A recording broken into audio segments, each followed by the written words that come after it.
السلام علیکم ورحمۃ اللہ وبرکاتہ۔ رب اشرح لي صدري ويسر لي امري واحلل عقدة من لساني يفقهوا قولي رب يسر ولا تعسر وتمم بالخير رب زدنا علما۔ عزیز طلبہ و طالبات، معزز السامعین اور دوستو، میں آصف بال سنگھ آپ تمام کا میرے چینل پر دلی خیر مقدم کرتا ہوں۔ میرے بچوں، دوستو، حجۃ الوداع کا یہ تیسرا اور آخری حصہ، یعنی اسلامی تعلیمات کا جامع منشور جو آپ صلی اللہ علیہ وسلم نے اس دنیا کے سامنے پیش کیا، اس کا تیسرا حصہ۔ جیسے ہم نے دوسرے حصے میں دیکھا تھا کہ عرفات کا خطبہ، جہاں پر آپ صلی اللہ علیہ وسلم نے جاہلیت کے تمام رسوم کو خاتمے کا اعلان کیا تھا، چاہے وہ خون کا بدلہ ہو، وہ بن حارث کے بیٹی کا خون کا بدلہ آپ نے معاف کیا، سود کا خاتمہ ہو، جہاں پر حضرت عباس رضی اللہ عنہ کے اپنے خاندان کے سود کے تحت جو ہے وہاں پر آپ نے معاف کیا، عورتوں کے حقوق کے متعلق فرما کہ عورتوں کے معاملے میں خدا سے ڈرو، اور غلاموں کے ساتھ اس نے سلوک کے متعلق کہا تھا کہ جو تم کھاؤ ان کو کھلاؤ، جو پہنو تم ان کو پہناؤ، ہاں، اور اسلامی رشتے کے متعلق جو بتایا تھا کہ تمام مسلمان جو ہیں ایک دوسرے کے ہی بھائی ہیں، ایک مسلمان دوسرے مسلمان کا بھائی ہے۔ تو آج کے اس ویڈیو میں اس کے آگے کی جو نکات ہیں، یعنی خطبہ حجۃ الوداع کے اہم نکات میں آج جن نکات پر ہم روشنی ڈالیں گے وہ ہے مساوات کا درس، قرآن مجید کی تلقین، حضور صلی اللہ علیہ وسلم کا صحابہ کرام سے جو ہے شہادت لینا، دین تکمیل کا اعلان، اور حضرت بلال رضی اللہ عنہ کی جو ہے اذان وغیرہ، ان نکات پر ہم آج بحث کریں گے۔ تو چلیے دیکھتے ہیں۔ مساوات کا درس، کیا مساوات کا درس ہے؟ تو دیکھیے، حضور صلی اللہ علیہ وسلم نے حجۃ الوداع کے موقع پر نسلی امتیاز اور لسانی تفاخر کے متعلق فرمایا۔ نسلی امتیاز ہوا کرتا تھا، یہ اس نسل کا ہے، وہ اس نسل کا ہے، ہماری زبان یہ ہے، ان کی زبان وہ ہے۔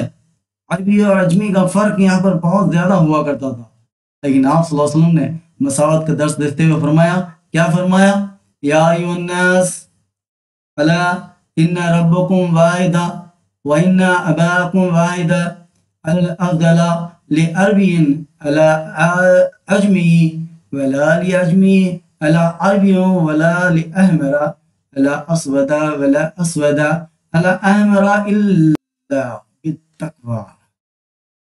اس کا مفہوم ہے، لوگوں آگاہ ہو جاؤ، یقیناً تمہارا رب ایک ہے، ربکم واحدہ، اور تمہارا باپ بھی ایک ہے، وَإِنَّ أَبَاكُمْ وَاحِدًا، خبردار نہ کسی عربی کو کسی اجمی پر، اور نہ کسی اجمی کو کسی عربی پر کوئی بڑائی نہیں، کیا؟ نہ کسی عربی کو کسی اجمی پر اور کسی اجمی کو کسی عربی پر کوئی بڑائی نہیں، کوئی بڑا نہیں، کوئی چھوٹا نہیں ہے، کیا؟ الافضل لعربی علی عجمیہ ولا لعجمیہ، کسی عربی کو کسی اجمی پر اور کسی اجمی کو کسی عربی پر کوئی بڑا نہیں، سب برابر ہیں، اور نہ کسی گورے کو کسی کالے پر کوئی فضیلت حاصل ہے، نہ کسی کالے کو کسی گورے پر کوئی فضیلت حاصل ہے۔ اگر کسی کو فضیلت حاصل ہے تو اس کی بنیاد صرف کیا ہے؟ تقویٰ ہے، الا بالتقویٰ ہے، کیا؟ صرف تقوی پر، جو تقوی پر ہے، چاہے وہ گورا ہو کالا ہو، اسی کو فضیلت حاصل ہے۔ جہاں پر اس دور میں جو ہے عربی اور عجمی کا بڑا فرق ہوتا تھا، عربی وہ لوگ جو عرب ممالک کے رہنے والے ہیں، عجمی جو عرب ممالک کو چھوڑ کے جتنے دنیا کے لوگ ہیں وہ تمام کے تمام عجمی کہلاتے ہیں۔ اور اس وقت جو ہے عرب کے لوگ اپنی نسل اور اپنی لسان یعنی زبان پر بہت فخر کیا کرتے تھے، وہ اپنے آپ کو بہت دیگر اجمیوں سے بہتر سمجھا کرتے تھے، لیکن آپ صلی اللہ علیہ وسلم نے اس فرق کو مٹا دیا اور پرزور انداز میں کہا، نہ کسی عربی کو کسی اجمی پر اور کسی اجمی کو کسی عربی پر کوئی بڑائی نہیں، سب کیا ہیں؟ مساوی ہیں، سب کیا ہیں؟ یہاں پر برابر ہیں۔ دیکھیے قرآن مجید کی تلقین، کیا قرآن مجید کیا تلقین؟ حضور صلی اللہ علیہ وسلم نے کیا فرمایا حجۃ الوداع کے موقع پر؟ حضور صلی اللہ علیہ وسلم نے جہاں پر ہمیں دیگر بہت ساری نصیحت کی اور تلقینات فرمائی، وہاں یہ فرمایا کیا؟ وَإِنِّي قَدْ تَرَكْتُ فِيكُمْ مَا لَن تَضِلُّوا بَعْدَ أَبْدًا إِنِ تَسْتُمْ بِهِ كِتَابَ اللَّهِ۔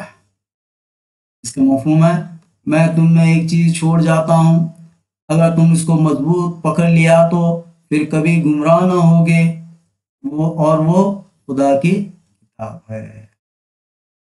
یہاں پر قرآن مجید کی تلقین فرمائی، نصیحت فرمائی کہ اگر تم قرآن کو مضبوطی سے تھام لو گے تو تم کبھی کیا ہوگے؟ گمراہ نہیں ہوگے۔ اس لیے ہمیں قرآن کو مضبوطی سے پکڑنا ہے۔ مضبوطی سے پکڑنا مراد جو ہے، حضور اللہ تعالیٰ نے جو جن باتوں پر چلنے کا حکم دیا ہے اس راستے کو اپنانا چاہیے، اور یہ بھی دعا کرنا چاہیے کہ اللہ ہمیں صراط مستقیم پر چلا۔ آپ صلی اللہ علیہ وسلم نے یہاں پر قرآن مجید کی تلقین فرماتے ہوئے اسے مضبوطی سے پکڑنے کو، اسے مضبوطی سے تھام لینے کو کہا، کیونکہ اگر تم قرآن کو نہ پکڑو گے، یعنی قرآن نہ سمجھو گے، تو تم گمراہ ہو جاؤ گے۔ سمجھ میں آئی نا بات؟ اب دیکھیں حضور صلی اللہ علیہ وسلم کا صحابہ رضی اللہ عنہ سے شہادت لینا۔ آپ صلی اللہ علیہ وسلم نے صحابہ کرام سے حجۃ الوداع کے موقع پر کیا شہادت لی، کیا گواہی لی؟ دیکھیے یہاں پر حجۃ الوداع کے موقع پر 1,00,000 صحابہ کرام کا مجموعہ تھا، اور اس لیے 1,00,000 صحابہ کرام کے مجموعے سے خطاب کرتے ہوئے حضور اکرم صلی اللہ علیہ وسلم نے ارشاد فرمایا کیا؟ وَأَنْتُمْ تُسْأَلُونَ عَنِّي وَمَا زَنْتُمْ قَائِلُونَ قَالُوا نَشْهَدُ إِنَّكَ قَدْ قَضَيْتَ الْأَمَانَةَ وَبَلَّغْتَ الرِّسَالَةَ وَنَصَحْتَ، جس کا مفہوم ہے حضور صلی اللہ علیہ وسلم پوچھے تم سے خدا کے ہاں میری نسبت پوچھا جائے گا تو تم کیا جواب دو گے؟ ہم تم قائلون، کیا جواب دو گے؟ تو نشہدہ 1,00,000 مجمع نے جواب دیا، ہم کہیں گے آپ صلی اللہ علیہ وسلم نے خدا کا پیغام پہنچا دیا اور اپنا فرض ادا کر دیا۔ آپ صلی اللہ علیہ وسلم جس فرض کو ادا کرنے کے لیے آئے تھے، جس پیغام کو پہنچانے کے لیے آئے تھے، اس کو آپ صلی اللہ علیہ وسلم نے پہنچا دیا۔ جب یہ 1,00,000 مجمع آپ صلی اللہ علیہ وسلم کی بات کو کہا تو آپ صلی اللہ علیہ وسلم اس مجمع کی بات کو سن کر آسمان کی طرف انگلی اٹھائی اور 3 مرتبہ فرمایا کیا؟ اللہم اشہد، اللہم اشہد، اللہم اشہد، اے اللہ تو گواہ رہنا، اے اللہ تو گواہ رہنا، اے اللہ تو گواہ رہنا۔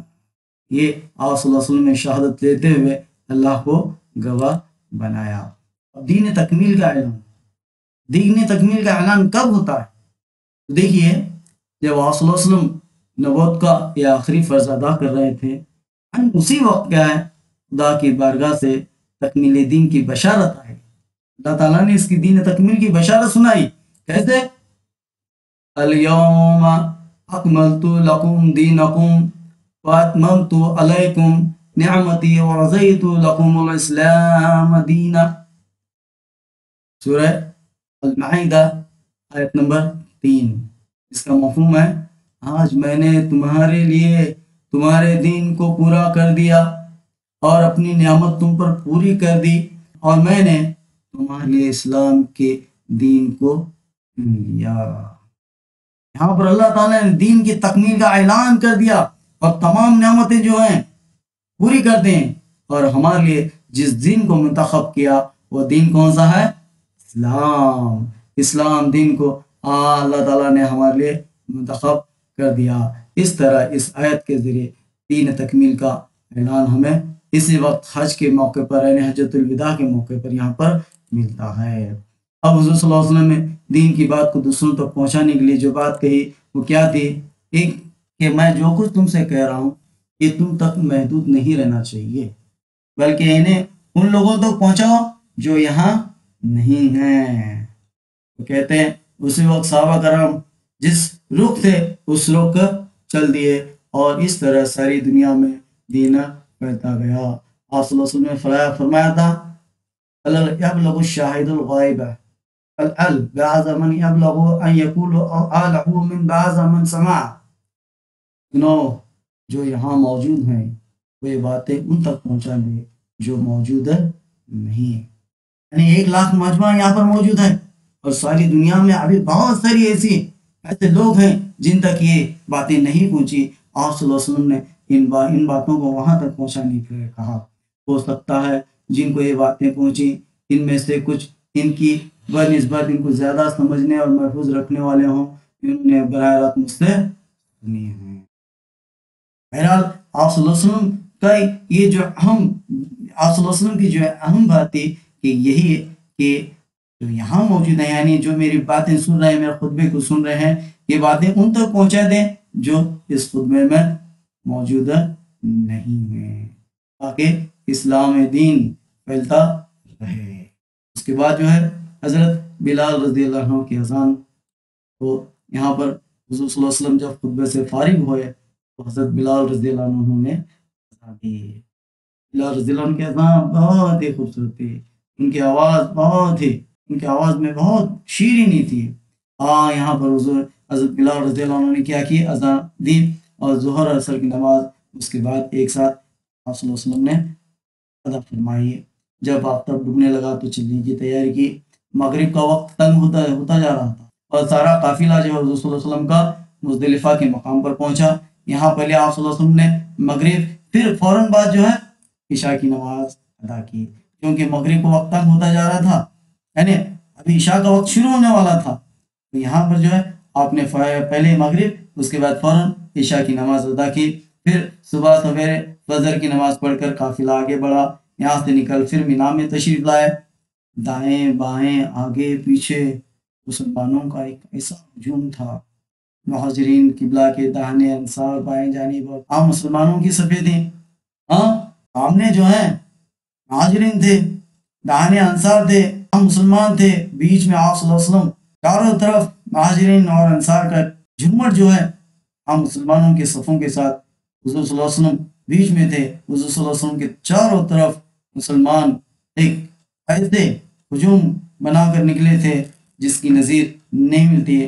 آپ صلی اللہ علیہ وسلم آگے بڑھتے اور کہتے جاتے، لوگوں امن و سکون کے ساتھ چلو۔ ایک بھگدڑ مچنے کی اندیشہ تھا، تو آپ صلی اللہ علیہ وسلم نے ان سے کہا کہ لوگوں امن و سکون کے ساتھ چلو، اور حضرت صلی اللہ علیہ وسلم جو ہے ناقہ پر سوار تھے، یعنی اونٹنی پر سوار تھے۔ آپ صلی اللہ علیہ وسلم نے آنکھیں اٹھا کر دیکھا تو اس عظیم شان مجمع کی طرف دیکھا تو نبوت کے 30 سال کے کارنامے نگاہوں کے سامنے تھے۔ 30 سال کے کارنامے جو ہیں نبوت کے، آپ صلی اللہ علیہ وسلم کے نگاہ میں تھے کہ 30 سال میں آپ صلی اللہ علیہ وسلم نے اس نبوت کے 30 سال کے عرصے میں آپ صلی اللہ علیہ وسلم نے اللہ کے پیغام کو جو پہنچانا تھا وہ تمام مسلمانوں تک دنیا میں پہنچا دیا۔ اس کے بعد محمد رسول اللہ علیہ وسلم کی زبان مبارک سے جو فکرے ادا ہوئے وہ کون سے تھے؟ اب ایک نئی شریعت، ایک نئے نظام، ایک عہد کا آغاز ہو چکا تھا، وہ نظام ختم ہو چکا تھا، وہ زمانہ ختم ہو چکا تھا، ایک نیا زمانے کا آغاز ہو چکا تھا۔ اسی عالم میں حضور صلی اللہ علیہ وسلم نے یہ فکر ادا کیا اور کہا، کیا کہا؟ اللہ نے آسمان اور زمین کو جب پیدا کیا تھا، آج زمانہ پھر پھرا کر اسی فطرت پر آ گیا ہے۔ اللہ نے جب زمین و آسمان کو پیدا کیا تھا، اس کی جو فطرت تھی، یعنی ایک الہ کی عبادت، اللہ کی عبادت، توحید پرست، بتوں کی پرستش، جاہلت، سود، رسم و رواج، زنا وغیرہ کچھ نہیں تھا۔ اس کی جو فطرت تھی وہ خالص تھی، خالص، یعنی اللہ کی عبادت، اللہ کے بتائے ہوئے باتوں پر عمل کرنا، یہ اس کی خالص فطرت تھی۔ اور آج زمانہ پھر جو ہے جو اس کی اصل فطرت تھی اس پر آ گیا ہے۔ تمہاری جانیں اور تمہاری ملکیتیں آپس میں ایک دوسرے کے لیے ویسی ہی عزت کے قابل ہیں جیسے آج کا دن اس عزت کے مہینے میں اور اس عزت والی آبادی میں۔ تمہاری جان اور تمہاری ملکیت سب ایک دوسرے کے لیے ویسے ہی عزت کے قابل ہیں جیسے آج کا دن جتنا عزت کے قابل ہے، آج کا مہینہ، یہ مہینہ جتنا عزت کا قابل ہے، اور یہ آبادی جو یہاں پر ہے جتنی عزت کی قابل ہے، اتنا ہی تمہاری جانیں اور مالیں جو ہیں عزت کے قابل ہیں۔ دیکھنا میرے بعد گمراہ نہ ہو جانا۔ اسی لیے صلی اللہ علیہ وسلم نے یہاں پر قرآن کو مضبوطی سے پکڑنے کا حکم دیا اور کہا میرے بعد گمراہ نہ ہو جانا، خود ایک دوسرے کی گردنیں مارنے لگو کہ ایسے گمراہ ہو کر پھر جو ہے جاہلیت کی جو رسم تھی اسے پھر دوبارہ زندہ کرو، ایک دوسرے کی گردن مارو، ایک دوسرے کا مال مارو، ایک دوسرے کو جان سے مارو۔ یہ ایسے نہ کرنا، تم کو خدا کے سامنے حاضر ہونا ہے، پھر تم کو مرنا، سب کو خدا کے سامنے حاضر ہونا ہے، اور وہ تم سے تمہارے کاموں کی بابت پوچھے گا کہ میں نے تمہیں کیا بنا کر بھیجا تھا، کہ ان اعمال پر عمل پیرا ہونے کے لیے کہا تھا اور تم کیا ہو گئے؟ یہ سب تمہاری بابت، تمہارے کاموں کی بابت پوچھا جائے گا۔ اگر تم پر ایک کالا نکھٹا غلام بھی سردار بنا دیا جائے تو تم کو خدا کی کتاب کے مطابق لے چلو تو اس کا کہاں مانو؟ اور اگر تم پہ ایک کالا نکھٹا بھی غلام بھی اگر تمہارا سردار بنا دیا جائے اور وہ تم کو خدا کی کتاب کی دعوت دے، اس کے مطابق لے چلے، تب اس کا تم کیا کرو؟ اس کا کہنا ضرور مانو۔ یہ نہ کہو کہ وہ کالا ہے، غلام ہے، لیکن وہ غلام ہے، کالا ہے، لیکن وہ تمہیں اس بات کی تلقین کر رہا ہے جو حضور صلی اللہ علیہ وسلم نے کہی تھی، یعنی خدا کی کتاب کی بات مطابق تم کو لے چل رہا ہے، تو اس کا کہنا تم ضرور ماننا۔ میرے بچوں، دوستو، آج یہاں پر حجۃ الوداع کا سبق اپنے اختتام پر پہنچتا ہے۔ امید کرتا ہوں کہ آپ کو یہ سبق ضرور سمجھ میں آیا ہوگا۔ حجۃ الوداع کی تمام باتیں جو ہیں یہاں پر آپ کو سمجھ میں آئی ہوں گی۔ یہ سبق جو ہے، جیسے میں نے بتایا تھا کہ سید سلیمان ندوی کی کتاب رحمت عالم کا حصہ ہے، اسی سے ماخوذ ہے۔ اگر آپ نے اس کا پہلا اور دوسرا حصہ نہیں دیکھا ہے تو اس کا لنک میں ڈسکرپشن میں دے دوں گا، وہاں سے آپ کلک کر کے دیکھ سکتے ہیں۔ اور سبسکرائب کریں، لائک کریں اور تمام دوستوں ساتھیوں میں ضرور شیئر کریں تاکہ ہر کوئی اس سے استفادہ کر سکے۔ تو پھر اگلی ویڈیو میں ایک نئے نظم کے ساتھ پھر ملاقات ہوگی۔ تب تک اس ناچیز کو اجازت دیجیے۔ السلام علیکم، اللہ حافظ۔